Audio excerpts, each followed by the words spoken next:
today, 60% of the buyers in our survey represented themselves as millennials.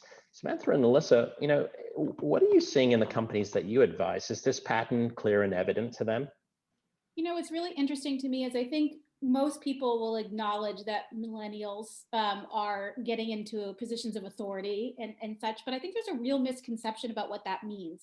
I think the people still think millennials are 20-year-old, inexperienced people who are digital savvy, but not business savvy. And the reality is within the millennials, there's a wide grouping of people who have a deep amount of expertise, who are very seasoned professionals, who did grow up digitally and have some things that are different about how they prefer to buy and evaluate different types of solutions. But I think largely we forget what that really means.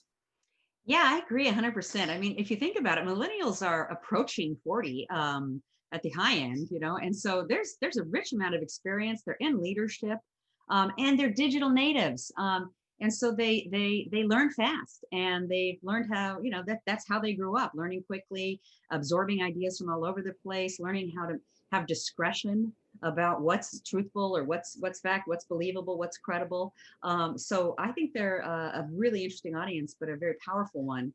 And that does buy differently, or does approach business problems differently from the ones that came before them, Generation X or even baby boomers.